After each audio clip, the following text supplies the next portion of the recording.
জানিস, আমার মা এবার ঈদে অনেক জামা কিনে দিয়েছে। সবগুলো জামা অনেক সুন্দর। তোর মা তোকে কি কিনে দিয়েছে রে? ওকে আবার ওর মা কি কিনে দিবে রে? ও তো আগের বছরও একটা জামা কিনেনি। পুরান জামা পরে ঈদ করেছে। কি, পুরনো জামা পরে আবার ঈদ হয় নাকি? আমার মা সব সময় ঈদে আমাকে নতুন জামা কিনে দেয়, আমাকে অনেক জামা কিনে দেয়।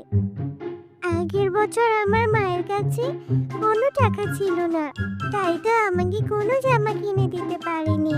তাই আমি পুরান জামা পরে ঈদ করেছি। কিন্তু এবার আমি মাকে বলবো আমাকে নতুন জামা কিনে দেওয়ার জন্য। তারপর আমি জামা পরে তোদের সাথে ঘুরবো, ঈদ করবো আমি। তাই নাকি রে টয়া?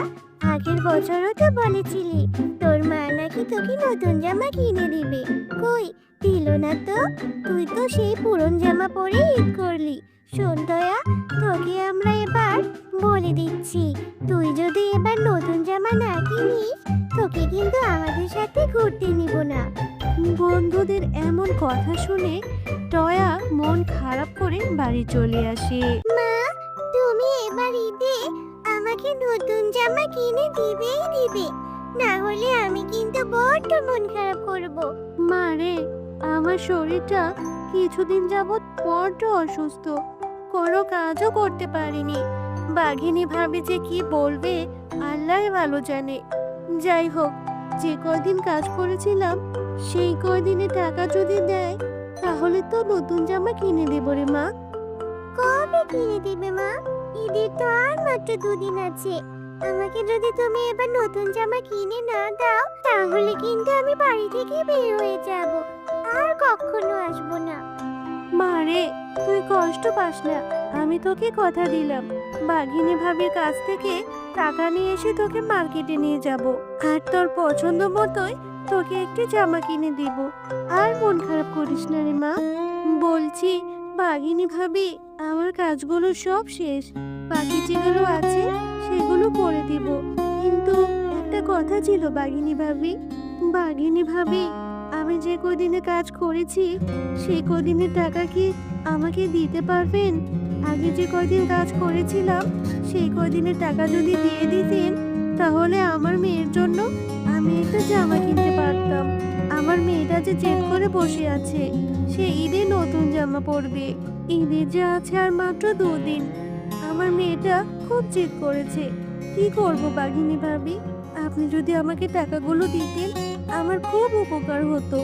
শেফালি, তুই তো সব সময়ই কাজে ফাঁকি দিস, কিন্তু টাকা চাওয়ার সময় অগ্রিম টাকা চেয়ে বসিস। আজ 5 দিন পর কাজে আসলি, আর কাজে এসেই টাকা চাইছিস? আর এটা তো রোজার মাস, ঈদের জন্য আমার অনেক কেনাকাটা হয়ে গেছে, আমার অনেক টাকা খরচ হয়ে গেছে। এখন আমার কাছে কোনো টাকা নেই, আরো কিছু শপিং করার বাকি আছে। তুই আমার আশা ছেড়ে দে রে শেফালি। তোর যদি জামা কাপড় কেনার থাকে তাহলে অন্য কোথা থেকে ব্যবস্থা করে নে, আমি তোকে কোনো টাকা পয়সা দিতে পারবো না রে শেফালি। বাঘিনী ভাবি, আপনি তো অনেক টাকা কেনাকাটা করেছেন, অথচ আমি তো আপনার কাছে কিছু টাকা চেয়েছি। এই টাকাটা কি আপনি দিতে পারবেন না বাঘিনী ভাবি? দয়া করে কিছু টাকা দিন না ভাবি। শেফালি, তুই এত কথা কেন বাড়াচ্ছিস? আমার টাকা আছে তাই আমি শপিং করেছি, প্রয়োজনে আরো করব, তাতে তোর কি? তোর টাকা নেই, তুই শপিং করবি না? এত শখ কেন? হ্যাঁ, গরিবের এত শখ থাকতে নেই, বুঝলি? যা, অন্য কোথা থেকে ব্যবস্থা করতে পারলে তোর মেয়ের জন্য জামা কিনে নিয়ে যা। এখানে শুধু ধ্যান ধ্যান করে সময় নষ্ট করিস না, আমার চোখের সামনে থেকে দূর হ। বাঘিনী ভাবি, আমি তো এমনি এমনি আপনার কাছে টাকা চাচ্ছি না, আমি তো আমার কাজের টাকাই যাচ্ছি, দিন না বাঘিনী ভাবি। বললাম তো আমার কাছে এখন টাকা নেই, সব টাকা শপিং করাতে শেষ হয়ে গেছে। আমি তোকে এখন কোনো টাকাই দিতে পারবো না, এই মাস শেষ হলেই আমি তোকে টাকা দেব। আর হ্যাঁ, বাকি যতগুলো কাজ আছে সম্পূর্ণ কাজ শেষ করে তারপর যা। মেয়েটাকে যে কথা দিয়ে আসলাম যে কাজ থেকে ফিরে তোকে নতুন জামা কিনে দেব, কিন্তু বাঘিনী ভাবি তো আমাকে কোনো টাকাই দিল না। এবার আমি আমার মেয়েকে কি বলবো, কি জবাব দেবো ওকে আমি? মা, তুমি চলে এসেছো? আমি কতক্ষণ ধরে তোমার জন্য অপেক্ষা করছিলাম। তুমি না বলেছো কাছ থেকে ফিরে আমাকে তুমি নতুন জামা কিনে দিবে। চলো না মা, এখন যাই। মা রে, বাঘিনী ভাবির কাছ থেকে তো আমি একটা টাকাও পাইনি। তোকে আমি নতুন জামা কি করে কিনে দেবো রে মা? তুই মন খারাপ করিস না রে মা, আমি দেখি কোনো এক ব্যবস্থা করতে পারি কিনা। না মা, আমি কিচ্ছু শুনতে চাই না। তুমি আগের বার আমাকে একই কথাই বলেছিলে, কিন্তু আমাকে কোনো জামা কিনে দাওনি। এবারও কি তাই করবে? এখন আমি আর তোমার কোনো কথা শুনবো না। তুমি আমাকে একটুও ভালোবাসো না। তোমার কাছে কিছু চাইলে তুমি আমাকে কিনেই দাও না। আমার বন্ধুরা সবাই ঈদের জামা কিনেছে, সবাই ঈদ করবে, শুধু আমি ঈদ করতে পারবো না। আমি আর এই বাড়িতেই থাকবো না। আমি চলে যাচ্ছি। এই সব কথা বলে টয়া বাড়ি থেকে চলে যায় আর বসে বসে মনের কষ্টে কাঁদতে থাকে। টয়াকে কাঁদতে দেখে হঠাৎ করে সেখানে একটি পরী চলে আসে আর টয়াকে পরী বলে, কি হয়েছে ছোট্ট মেয়ে? তুমি এভাবে বসে কাঁদ কেন? কত ছোট তুমি, তাহলে তোমার একা দুঃখ কিসে?